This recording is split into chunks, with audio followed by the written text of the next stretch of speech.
سورۃ الرحمن، یہ سورت اپنے مزاج اور مطلب کے اعتبار سے سورتوں کے اس گروپ سے تعلق رکھتی ہے جو مکی زندگی کے اس دور میں نازل ہوئی جب آپ صلی اللہ علیہ وسلم کی تکذیب اور مخالفت جوش پر تھی، اور وہ آپ سے بار بار اس بات کا مطالبہ کر رہے تھے، یعنی آپ کے دشمن، کہ انہیں کوئی نشانی دکھائی جائے، کوئی معجزہ دکھایا جائے، اور اگر ان کے مطالبے پر معجزہ یا عذاب نہیں آتا تو پھر وہ محمد صلی اللہ علیہ وسلم کی دعوت کو نہیں مانیں گے، اور اگر دنیا میں عذاب نہیں آتا تو اس کا مطلب یہ ہے کہ آخرت میں بھی نہیں آنے والا۔ اس کانٹیکسٹ میں یہ سورت نازل ہوئی۔ اس سورت میں ایک آیت فَبِأَيِّ آلَاءِ رَبِّكُمَا تُكَذِّبَانِ کی بار بار تکرار ہوئی، تو یوں لگتا ہے کہ جیسے مخالفین اپنی ضد میں مبتلا تھے، تو اللہ سبحانہ وتعالیٰ کی طرف سے بھی جو کلام آیا اس میں ان کے جواب میں مختلف آیات کو بار بار دہرا کر ان کی ضد کو ختم کیا گیا۔ کسی بھی بات کو بار بار کرنے کا مطلب کیا ہے کہ مخاطب کو وہ حقیقت اچھی طرح سمجھا دی جائے، اس چیز کی طرف توجہ دلائی جائے جس کی طرف وہ توجہ نہ دینا چاہتا ہو۔ قرآن پاک کا یہی انداز دراصل ایک مؤثر انداز ہے کہ وہ مخاطب کے مزاج کو سامنے رکھ کر بات کرتا ہے۔ مخاطب اگر ضد میں مبتلا ہے تو اس کی سوچ کی اصلاح کے لیے ایسا انداز اور اسلوب اختیار کیا گیا ہے کہ وہ سوچنے پر مجبور ہو جائے۔ پچھلی صورت میں بار بار وَلَقَدْ يَسَّرْنَا الْقُرْآنَ لِلذِّكْرِ کی بات ہوئی، اور یہاں کلام کے آغاز میں ہی فرمایا بسم اللہ الرحمن الرحیم، الرحمن علم القرآن، رحمان اس نے قرآن کی تعلیم دی۔ اس صورت میں اللہ سبحانہ وتعالیٰ کی بہت سی نعمتوں کا ذکر کیا گیا ہے، اور پھر ان نعمتوں کا احساس بھی دلایا گیا سوالیہ انداز میں، فَبِأَيِّ آلَاءِ رَبِّكُمَا تُكَذِّبَانِ کہہ کر کہ تم اپنے رب کی کن کن نعمتوں کو جھٹلاؤ گے۔ حقیقت یہ ہے کہ انسان کو جتنی بھی نعمتیں ملی ہیں ان سب میں بہترین نعمت، اعلیٰ ترین نعمت، اور وہ نعمت جس کا سب سے پہلے ذکر کیا گیا وہ ہے قرآن کی نعمت۔ ساری دنیا کی نعمتیں ایک طرف اور قرآن کی نعمت ایک طرف۔ هو خیر مما یجمعون، وہ بہتر ہے ہر اس چیز سے جسے لوگ جمع کر رہے ہیں۔ اور یہ اللہ تعالیٰ کی رحمت کا نتیجہ ہے کہ مخالفین عذاب مانگ رہے ہیں اور اللہ تعالیٰ جواب میں اپنی رحمت کے طور پر ان کی اصلاح کے لیے قرآن بھیج رہا ہے۔ الرحمن، بے حد مہربان، بہت مہربان، علم القرآن، اس نے تعلیم دی ہے قرآن کی، اس نے سکھایا ہے قرآن۔ اہل مکہ کہتے تھے کہ یہ قرآن کسی انسان نے یا کسی جن نے آپ کو القاء کیا ہے، یا آپ نے خود لکھ لیا ہے، یا کوئی اجمی غلام آپ کو اس کی تعلیم دیتا ہے، یا کچھ اور لوگوں کا خیال ہے کہ اہل کتاب کے علماء سے آپ نے شاید کچھ سیکھ لیا۔ فرمایا نہیں، کسی سے بھی کچھ نہیں سیکھا۔ علم القرآن، یہ قرآن رحمان کی تعلیم ہے، رحمان نے سکھایا ہے۔ اللہ تعالیٰ نے اسے نبی صلی اللہ علیہ وسلم کو سکھایا اور بذریعہ جبریل امین سکھایا، جس کا ذکر پیچھے سورۃ النجم میں گزرا، علمہ شدید القوا۔ اور پھر آپ صلی اللہ علیہ وسلم نے صحابہ کرام کو سکھایا، اور اس سے یہ سلسلہ چل نکلا جو آج تک باقی ہے اللہ کے فضل سے۔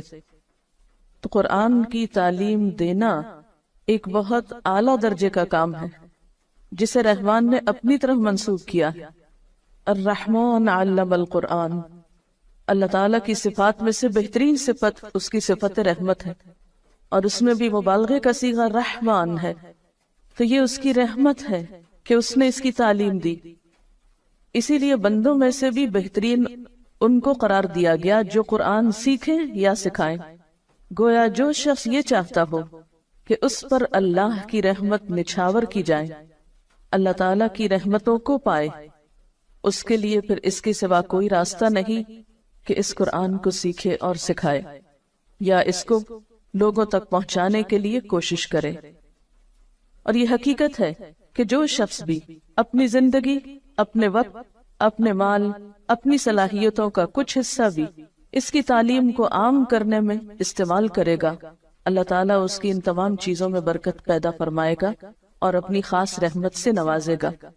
اور علامہ کا لفظ باب تفعیل سے ہے، جس کے معنی میں آہستہ آہستہ بتدریج ایک چیز دینا ہوتا ہے، یعنی قرآن پاک یک بارگی نہیں اتار دیا گیا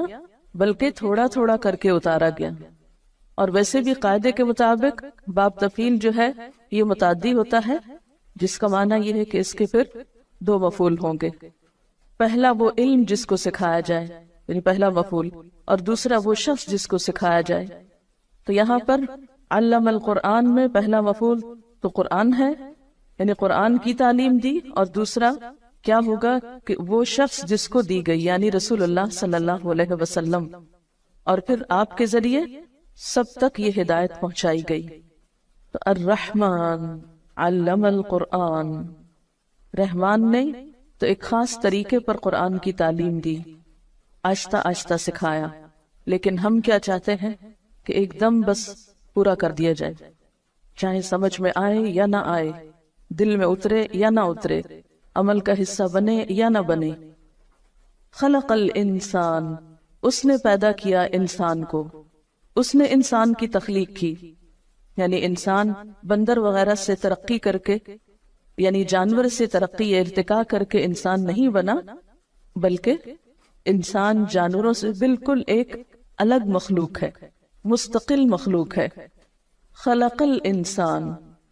اس نے انسان کی تخلیق کی، یعنی انسان بطور انسان ہی پیدا کیا گیا، پہلے وہ جانور کے طور پہ نہیں پیدا کیا گیا۔ اور یہاں انسان کا لفظ بطور جنس استعمال ہوا ہے، یعنی سب انسان مراد ہے۔ یہاں پر اللہ تعالیٰ کی تخلیق کی صفت کا ذکر کیوں کیا جا رہا ہے؟ اس لیے کہ اللہ تعالیٰ نے جو تعلیم دی ہے قرآن کی، یہ اس وجہ سے دی ہے کہ اس نے انسان کو بنایا، وہ انسان کی حقیقت کو پہچانتا تھا، اس کی ضرورت ہدایت کو بخوبی جانتا تھا، اور اس ضرورت کو پورا کرنے کے لیے اس نے قرآن کی تعلیم دی ہے۔ اور آپ دیکھیے کہ جو خالق ہوتا ہے وہ مالک بھی ہوتا ہے، تو جو مالک ہوتا ہے اس کے ذمہ ہوتا ہے کہ مملوک کو کام بتائے کہ اسے کیوں بلایا گیا، کس کام کے لیے بنایا گیا۔ یہ بالکل ایسے ہی ہے جیسے آپ کسی فیکٹری میں ملازمت کریں تو فیکٹری کے مالک کا ذمہ ہے کہ آپ کو آپ کے کام کی نوعیت بتائے۔ جب بھی کسی کو کسی محکمے میں یا کسی ادارے میں یا کسی دکان پر یا کسی فیکٹری میں مملوک کے طور پر یا کام کے لیے بلایا جاتا ہے ایک امپلائی کے طور پر، تو جو مالک ہوتا ہے اس فیکٹری کا یا بزنس کا، اس کی ذمہ داری صرف یہ نہیں ہوتی کہ لوگوں کو بھرتی کر لے، بلکہ اس کی ذمہ داریوں میں یہ ذمہ داری نہایت اہم ہوتی ہے کہ وہ آنے والوں کو ان کا کام بتائے۔ تو اللہ تعالیٰ نے انسان کو پیدا کیا، وہ انسان کا مالک ہے، انسان اس کے آگے مملوک ہے، لہٰذا یہ اس کی ذمہ داری تھی کہ وہ انسان جیسی مخلوق کو پیدا کر کے عقل دے کر اسے یہ بتائے کہ اسے کس لیے بنایا۔